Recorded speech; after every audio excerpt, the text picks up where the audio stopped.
Hi Dennis Bulldogs, it's Mrs. Johnson, your school counselor, and I just wanted to continue our conversation about more than words, which our word for this month is peace.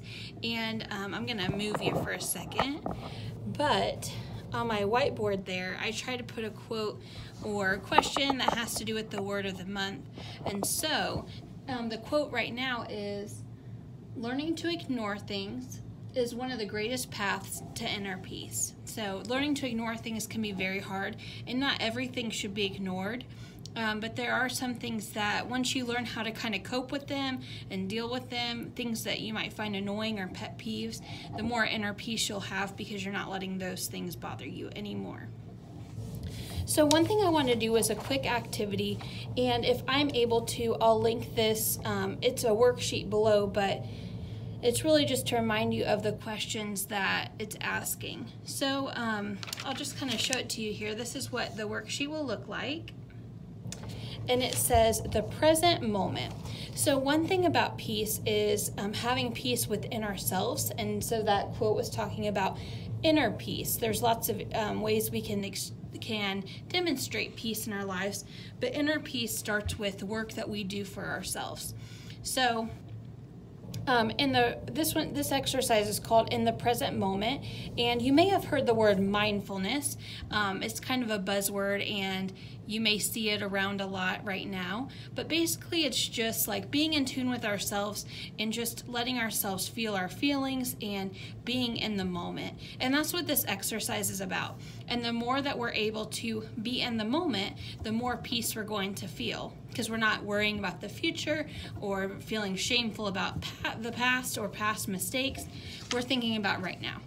So this exercise at the time may seem kind of silly, but it's really a great grounding exercise. And a grounding exercise means it's like bringing you back to earth. So whenever you're really upset about something, let's say you're in gym class or you're at home and somebody throws a ball and it hits you right in the head, and you immediately get mad.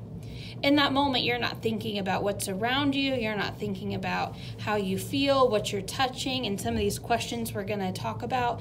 You're just thinking like, ow, and you're thinking, I'm so mad. Why did that happen? That makes me so mad.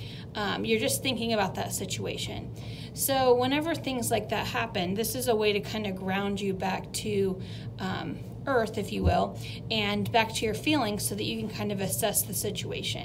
Now, this may not be the appropriate exercise for you in that situation, but if you're having an argument with a friend or having some type of conflict that's making you feel upset or any array of emotions, then this is a good exercise to try. So it says, what does it mean to be present? The word present can mean a gift, and it can also describe what is happening right now in the moment, which is what we're talking about. It says, sit quietly and pay attention to what is going on right now using your 5 senses. Reflect on, I'm so sorry, my goodness. The end of the day is nearing. I don't know if anyone else gets kind of sleepy about, let's see, it's about 1:30, so about 2 o'clock I start to get sleepy after lunch. Pardon me. So anyway, sit quietly and pay attention to what is going on right now during your 5 senses. Reflect on what you experience below. So I'm just going to kind of work through this as we talk about it for a few minutes. And like I said, I'll try to link it below, and if not, at least the questions. So it says, right now I see. So, and it can be anything in as silly and little as you think. So like, right now I see my phone.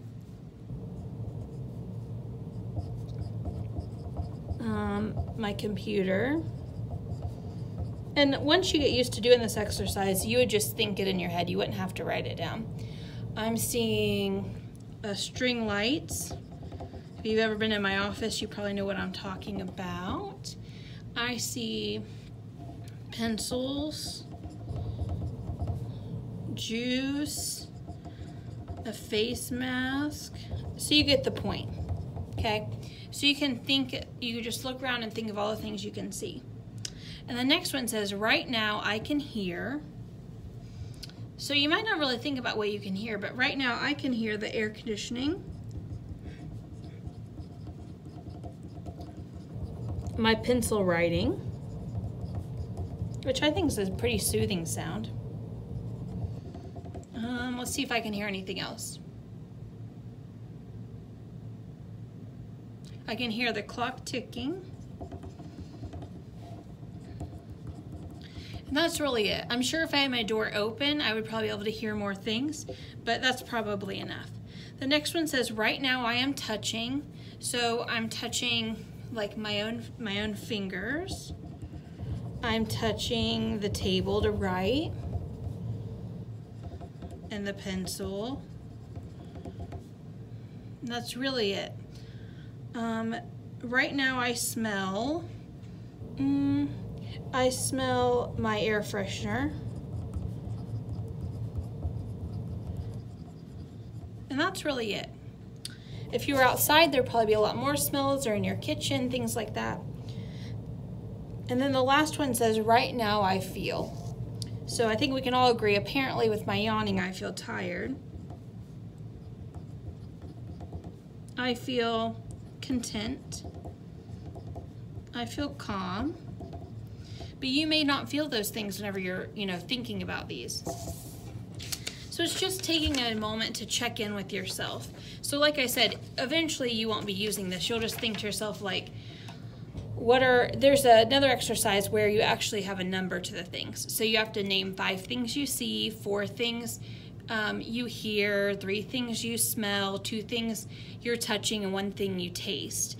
And there's a bunch of varieties of things like that. So if you're more of someone who needs more like concrete numbers or instructions, that might be a good exercise for you too. And I can link that down in the information box if that's something you want to explore.